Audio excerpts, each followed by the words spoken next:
But first, you've got your Mona Lisa, you've got your Last Supper. These are just two of the works that made Leonardo da Vinci very famous well before the Teenage Mutant Ninja Turtles helped out. But a new exhibit at the Ontario Science Centre is celebrating the other side of Leonardo, his engineering side.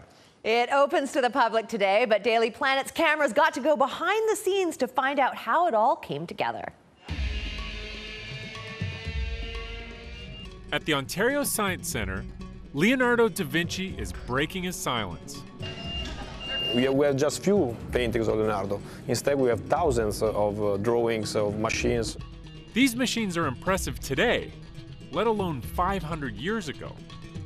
Leonardo was important because he's the only man in all the world that was ahead of his time about 200 or 300 years. The tragic thing about Leonardo is that he wasn't able to publish anything of his work. So all these marvelous things he did in engineering were lost. They were lost until now.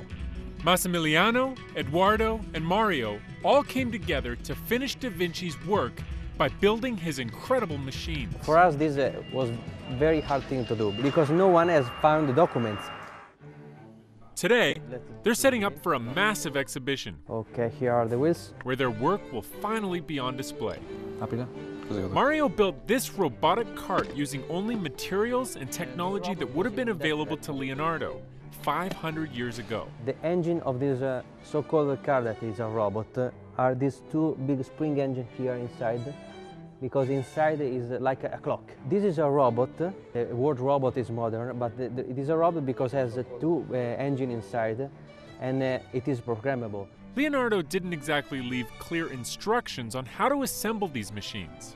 You notice that there is very few words. Leonardo never tell us what the machine does, so our job is very hard to understand how this machine works.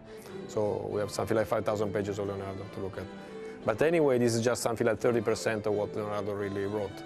The 70% is missing. If you've seen the Da Vinci Code, mix it with the Indiana Jones, and that's our job, using the computers. This mechanical lion is one of the few pieces that Leonardo was actually able to build in his own lifetime. We rebuilt it starting from the documents of Leonardo we found 2 years ago. Leonardo wanted this lion to walk like a robot, but the problem is that it's impossible for him, and also today, to move something with 4 legs. So the spring engine is connected with this engine here, and the engine will transform the motors in this way. So these pulleys will move the wheels up and down, and this will be connected here to the leg of the lion, and will make it go up and down. This is the way to charge. Ow! It was charged.